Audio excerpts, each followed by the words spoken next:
ಮೆದುಳು ಅಂದ್ರೆ ಜಗತ್ತಿನ number one super computer. Brain ಅಂತೇನಿದೆ, ಮಾನವನ ಮೆದುಳು ಜಗತ್ತಿನಲ್ಲಿ ವಿಸ್ಮಯ ಇದು.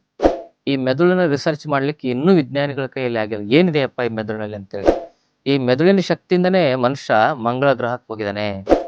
ಅಂತ ಮೆದುಳು ಚುರುಕಾಗಿರಬೇಕು ಅಂತ ಹೇಳಿದ್ರೆ ಯಾವ ಆಹಾರ ತಿನ್ನಬೇಕು? ಶ್ರೀ ಗುರು ಬಸವಲಿಂಗಾಯ ನಮಃ. ಓಂ ನಮಃ ಶಿವಾಯ. ಸರ್ವರಿಗೂ ಭಕ್ತಿಯ ಶರಣಾರ್ಥಿ. ಆತ್ಮೀಯರೇ, ಇವತ್ತಿನ ಸಂಚಿಕೆಯಲ್ಲಿ ಮೆದುಳಿನ ಶಕ್ತಿಯನ್ನ ಹೆಚ್ಚಿಸುವ ಆಹಾರವನ್ನು ಕುರಿತಾಗಿ ಮಾಹಿತಿಗಳನ್ನು ನೋಡೋಣ. ಮೆದುಳು ಅಂದ್ರೆ ಜಗತ್ತಿನ ನಂಬರ್ ಒನ್ ಸೂಪರ್ ಕಂಪ್ಯೂಟರ್. ಜಗತ್ತಿನಲ್ಲಿ ಏನೇ ಅನ್ವೇಷಣೆಗಳಾಗ್ತಾ ಇದ್ದಾವಂದ್ರೂ ಕೂಡ that's a power of our brain. Human brain ಅಂತೇನಿದೆ, ಮಾನವನ ಮೆದುಳು ಜಗತ್ತಿನಲ್ಲಿ ವಿಸ್ಮಯ ಇದು. ಈ ಮೆದುಳಿನ ರಿಸರ್ಚ್ ಮಾಡ್ಲಿಕ್ಕೆ ಇನ್ನೂ ವಿಜ್ಞಾನಿಗಳ ಕೈಯಲ್ಲಿ ಆಗಿಲ್ಲ. ಏನಿದೆಯಪ್ಪ ಈ ಮೆದುಳಿನಲ್ಲಿ ಅಂತೇಳಿ.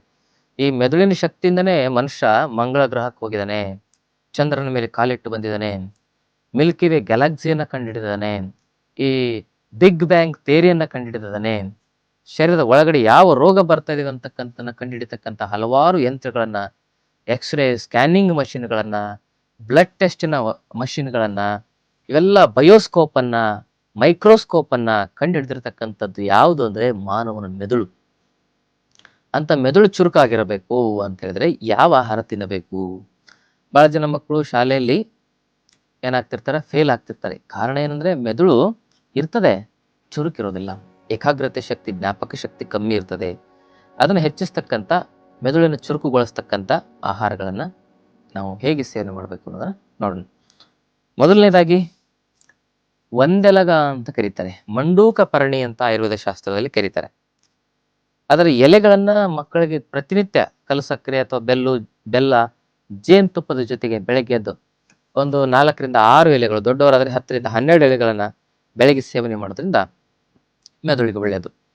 ಮತ್ತೆ ಬ್ರಾಹ್ಮಿ ಅಂತ ಬರುತ್ತೆ, ನಾವು ಕನ್ಫ್ಯೂಸ್ ಮಾಡ್ಕೋತೀವಿ. ಬ್ರಾಹ್ಮಿನೇ ಬೇರೆ, ಒಂದೆಲಗನೇ ಬೇರೆ. ಬ್ರಾಹ್ಮಿ ಎಲೆಗಳು ಚಿಕ್ಕ ಚಿಕ್ಕ ಇರ್ತವೆ. ಒಂದೆಲಗ, ಅದಕ್ಕೆ ಮಂಡೂಕ ಪರ್ಣಿ ಅಂತ ಹೇಳ್ತಾರೆ, ಅದು ದೊಡ್ಡ ಎಲೆ ಇರ್ತದೆ. ಹಾಗೆ ಬ್ರಾಹ್ಮಿ ಎಲೆಗಳನ್ನು ಕೂಡ ನಾವು ಬೆಳಗ್ಗೆ ಸೇವನೆ ಮಾಡೋದ್ರಿಂದ ಒಂದು 20-30, ಸಣ್ಣವರಾದ್ರೆ ಒಂದು 10-15 ನಮ್ಮ ಮೆದುಳು ಚೆನ್ನಾಗಿರುತ್ತೆ. ಮತ್ತೆ ವಾಲ್ನಟ್ ಅಂತ ಇರುತ್ತೆ, ಅದನ್ನ ರಾತ್ರಿ 1-2 ನೆನೆಸಿ ಬೆಳಗ್ಗೆ ಅದು ಖಾಲಿ ಹೊಟ್ಟೆಲಿ ತಿನ್ನೋದ್ರಿಂದ ಅದು ಕೂಡ ಮೆದುಳು ಚುರುಕು ಮಾಡುತ್ತೆ. ಮೆದುಳಿನ ಆಕಾರದಲ್ಲೇ ಅದು ಇರ್ತದೆ. ಅದರ ಜೊತೆಗೆ ಆಯುರ್ವೇದದಲ್ಲಿ ಅಶ್ವಗಂಧ ಚೂರ್ಣ ಅಂತ ಬರ್ತದೆ. ಆ ಚೂರ್ಣವನ್ನ ಬೆಳಿಗ್ಗೆ ಖಾಲಿ ಹೊಟ್ಟೆಯಲ್ಲಿ 1 ಚಮಚ ಸೇವನೆ ಮಾಡೋದು, ಅಥವಾ ಅಶ್ವಗಂಧ ಘೃತ ಸೇವನೆ ಮಾಡೋದ್ರಿಂದ ಕೂಡ ಅದು ನಮ್ಮ ಆರೋಗ್ಯವನ್ನ ಚೆನ್ನಾಗಿರ್ತದೆ. ಇದರಿಂದ ಆಯುರ್ವೇದ ಔಷಧಿಗಳನ್ನ ಹೇಳ್ತಾ ಇದ್ದಾರಲ್ಲ ಅಂತ, ಆಹಾರ ಅಂತೇಳಿ ಔಷಧಿ ಹೇಳ್ತಾ ಇದಾರಲ್ಲ ಅಂತ ಕನ್ಫ್ಯೂಸ್ ಆಗ್ಬೇಡಿ. ನಮ್ಮ ಆಯುರ್ವೇದ ಔಷಧಿಗಳಂದ್ರೆ ಅದು ಆಹಾರ ಇದ್ದಂಗೆನೆ. ಹಸುವಿನ ತುಪ್ಪ ಆಹಾರ ಅಲ್ವೇನು? ಹಸುವಿನ ತುಪ್ಪ ಆಹಾರ. ಆ ಹಸುವಿನ ತುಪ್ಪದಲ್ಲಿ ಅಶ್ವಗಂಧ ಔಷಧಿಗಳನ್ನ ಹಾಕಿ ಅದೇನ್ ಮಾಡ್ತಾರೆ, ಕುದಿಸಿರ್ತಾರೆ. ಅದೇ ಅಶ್ವಗಂಧ ಘೃತ ಆಗಿರುತ್ತೆ. ಬ್ರಾಹ್ಮಿ ಹಾಕಿ ಕುದಿಸಿದ್ರೆ ಬ್ರಾಹ್ಮಿ ಘೃತ ಆಗುತ್ತೆ. ಹಾಗೆ ಶತಾವರಿ ಹಾಕಿ ಅದನ್ನ ಮಾಡಿದಾಗ ಶತಾವರಿ ಘೃತ ಆಗುತ್ತೆ. ಹೀಗೆ ವಿಭಿನ್ನ ಪ್ರಕಾರದ ಘೃತಗಳನ್ನು ತಯಾರಿಸ್ತಾರೆ ಆಯುರ್ವೇದದಲ್ಲಿ. ಅದು ಆಹಾರನೇ, ಅದು ಮತ್ತೇನು ಅಲ್ಲ. ಅದು ಔಷಧಿ ರೂಪದ ಆಹಾರ ಅದು.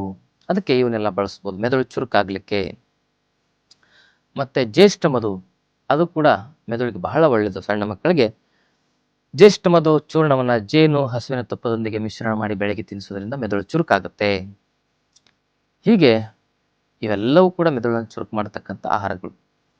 ಮತ್ತೆ ಸೊಪ್ಪು, ತರಕಾರಿ, ಹಣ್ಣುಗಳನ್ನ ನಾವು ಕ್ರಮಬದ್ಧವಾಗಿ ಋತುಮಾನಕ್ಕೆ ಅನುಗುಣವಾಗಿ ಸೇವನೆ ಮಾಡೋದ್ರಿಂದ ಮೆದುಳು ಚುರುಕಿರ್ತದೆ.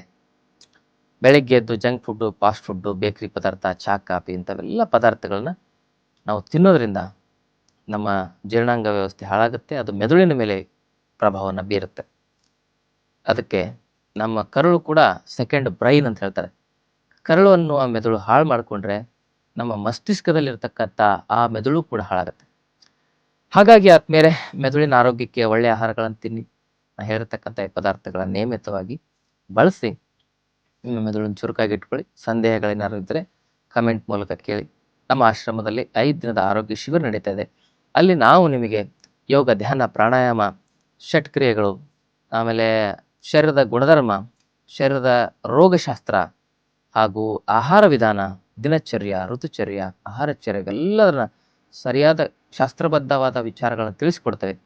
ಅದನ್ನು ತಿಳ್ಕೊಂಡ್ರೆ ನೀವು ಆರೋಗ್ಯದ ವಿಚಾರದಲ್ಲಿ ಯಾವ ಆಸ್ಪತ್ರೆ ಔಷಧಿಗಳ ಸಹವಾಸಕ್ಕೆ ಹೋಗದೆ 100 ವರ್ಷ ಆರೋಗ್ಯವಾಗಿ ಬದುಕಬಹುದು. ಯಾಕಂದರೆ ಒಬ್ಬ ಭಿಕ್ಷೆ ಬೇಡವನಿಗೆ ದುಡಿಯೋದನ್ನು ಹೇಳಿಕೊಟ್ರೆ ಅವನು 4 ಜನರಿಗೆ ಅನ್ನ ಹಾಕ್ತಾನೆ.